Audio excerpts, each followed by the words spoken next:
Hey everybody, welcome back to the channel, and if you're new here, then welcome. My name is Danielle, and I chat all about holistic and clutter-free spaces. So if that's something you're into, be sure to click subscribe and turn on those notifications. I release new videos every Tuesday. Now before we dive in, I want to thank HelloFresh for sponsoring this video, and I'll share more about them here in a bit. Today, I want to talk about ways that we often think we're decluttering that aren't actually decluttering.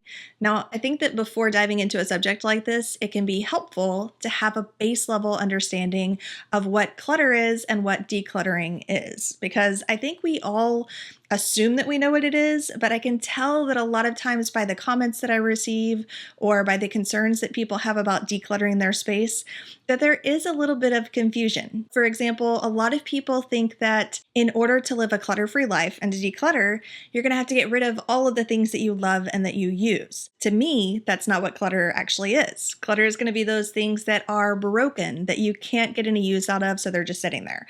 Things that you aren't using for whatever reason, because you don't like them, you don't want to use them, maybe they were a gift and you're only holding on to them because you felt obligated, but they don't necessarily belong in your space and they're living as excess in that space. Anything that is considered excess for whatever reason inside of your space would be considered clutter. It doesn't have to be that the item itself doesn't have any value, right? A lot of people think, well, this thing still has life, it still has value, it's wasteful to get rid of it, so it's not clutter because it still has value. It's clutter for you if you're not using it, because it's not useful if you're not actually using it. So a lot of what makes clutter clutter is dependent on the individual or the family. It's like it's got some pros and cons, right? On the plus side, if you're actually using something and you enjoy using it and you're getting value out of it, then it's not clutter. That's great. There's no reason for you to feel like you need to go declutter the things that you love that are giving you value. On the other hand, the things that maybe seem like they're perfectly good value or that were worth a lot of money that you're holding on to that you aren't using, that you don't love, those things would be considered clutter. Because for all intents and purposes in your life, in the world that you live in, they're not serving any purpose and they're not offering any value. Now, I think that where people can get confused and start to see a little bit of overlap that just doesn't compute is when you start talking about visual clutter. Visual clutter and clutter in the sense of living a clutter-free lifestyle, not necessarily the same thing. So I would say that a good representation or mirror of this that might help you to understand whether you're interested in a minimalist lifestyle or not is this whole idea of a minimalist lifestyle versus minimalist aesthetic, right? So living a minimalist lifestyle usually involves things like prioritizing, creating space, removing excess in order to have more time and space and energy and all of those things. That tends to be the core meaning and purpose and the way a minimalist lifestyle looks. You don't have to have a minimalist aesthetic in order to live a minimalist lifestyle. They're not the same thing. On the other hand, you have minimalist art, minimalist architecture, minimalist design. You see what I'm saying? Like the way that people decorate their room to be minimalist style.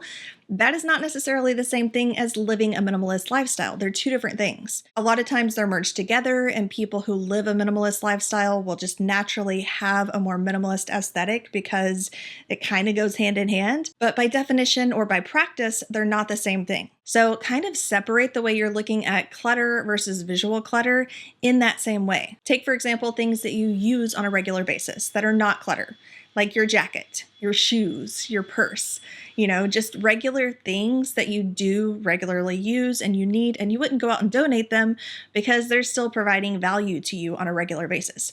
Those things could still be visual clutter if you left them all piled up on top of the dining table. You see what I'm saying? They're not cluttering your life. They're not clutter as far as considering living a clutter-free life, but they could still be visual clutter just depending on how you have them set up. Two different things. Two different types and concepts of clutter. Handling visual clutter just means that you need to go put things away. You need to tidy up. You need to maybe organize a little bit in order to fix the visual line of sight of your space, but you don't necessarily need to declutter those items. On the other hand, clutter in your life and your space, things that you're not using that are excess, those are the things that we want to be focusing on decluttering. So with that in mind, let's go ahead and dive into the 5 things that we often think are decluttering that are not actually decluttering. Number 1 is rehoming. This is where you take some things out of one closet and you move them to another closet. Or maybe you clean out a storage area that's inside of your home and you put things in a nice bin and you bring them down to the garage.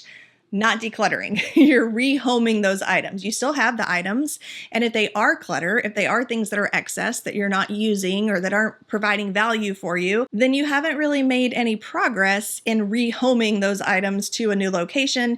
You've just put them out of sight temporarily. One type of rehoming that we have to be careful about is when you have other family members who live in your house with you, who you can share things with, right? So for me, I have a 16-year-old daughter, and I could go through my closet and pick everything that I wanted to declutter and just take it to her.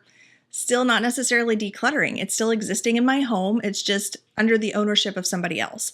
And that's fine if it's something that the other person actually wants and needs, but I have to be careful before I even offer her anything, because she's a bit of a collector by nature, a little different than I am.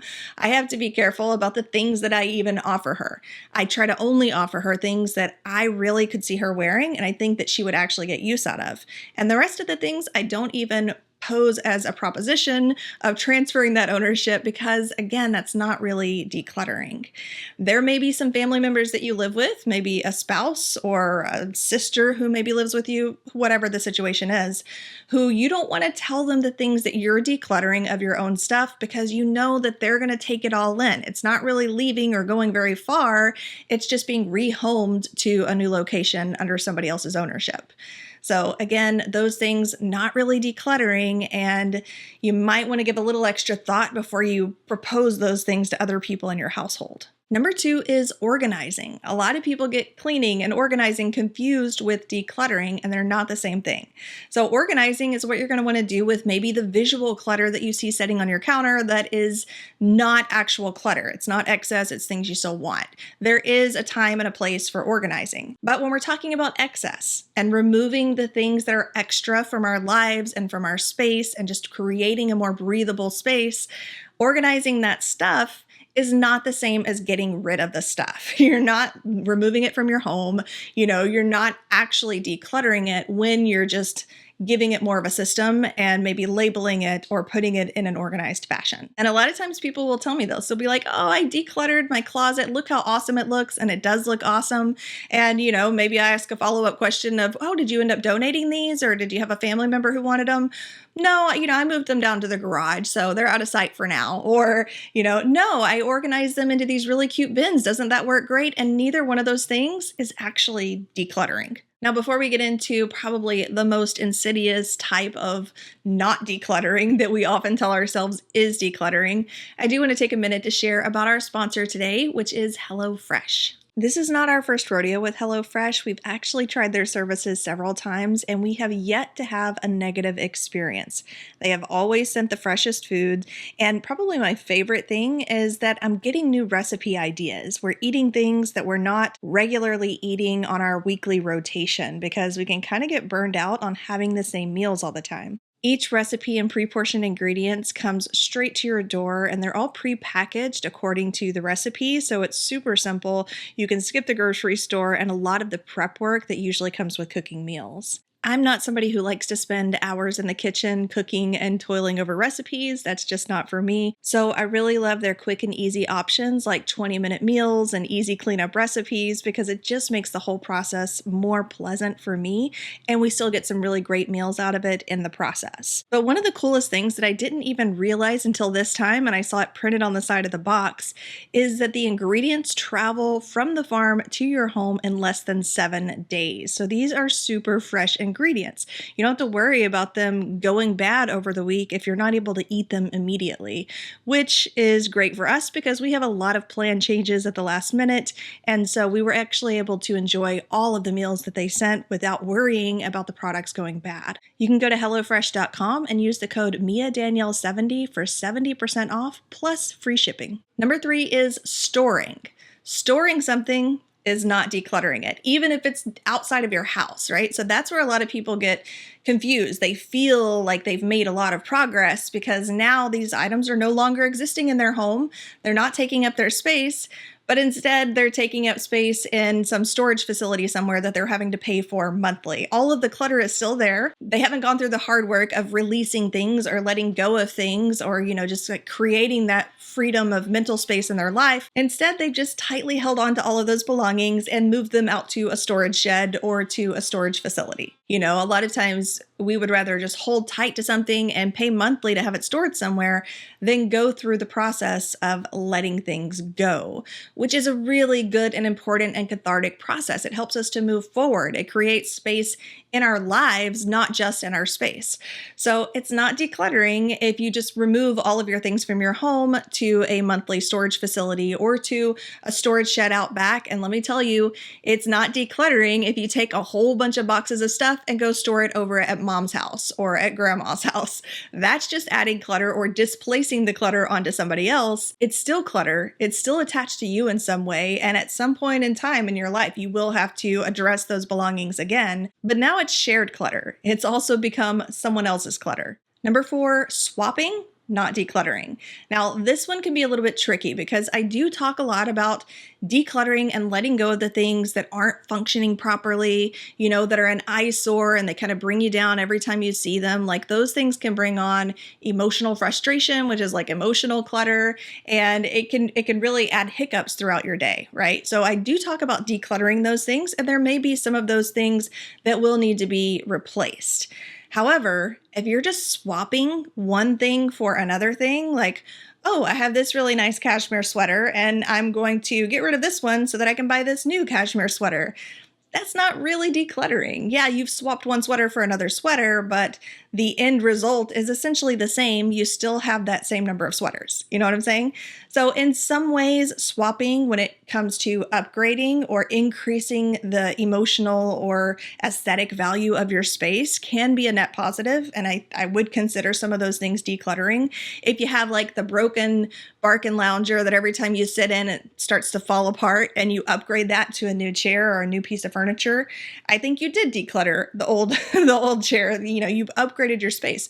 But a lot of times we just swap one thing out for a new thing, and there is no decluttering net positive in that situation. And finally, counter scraping.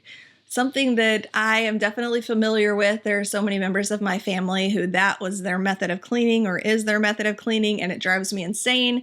And that's essentially, if you're one of those people or one of those people who goes through and you just basically scrape everything off the counter into the junk drawer or into like the box or the bag or whatever it is that you scrape things into, that is not decluttering. That is possibly removing visual clutter from the counter space and displacing it to another location. But in general, it's not organizing either. It's not cleaning. It is literally just removing a problem area from one location to another location. Definitely not decluttering though. It's kind of the same sentiment of, oh, look, I cleaned my room. And then you like lift the covers and everything that was on the floor or on the surfaces is now shoved underneath the bed. You didn't really clean your room. You just shoved stuff somewhere else. Not the same thing. So hopefully now you have a better idea of what clutter is, what decluttering is, and I think that just that knowledge even of what clutter is and what decluttering actually is can give you a lot of freedom because it makes the whole process of decluttering, in my mind, feel a lot less oppressive. You don't have to feel like you need to let go of all of the great things that you love that you use, even if they're causing visual clutter, because really that's a different situation, because that's not actually clutter when it comes to excess in your space. And if you do want to take steps to actually declutter your space and remove things from your life to get those benefits of spaciousness, mental clarity, like increased energy and more time that you're not having to deal with all of these things now or later, then you're going to want to stick with the tried and true, letting them go, donating, selling, gifting to somebody who could actually use them, recycling, trashing if it's something that nobody can get any value out of. I share more about discarding your things here in this video, so you can go check that one out, and I will chat with you next week.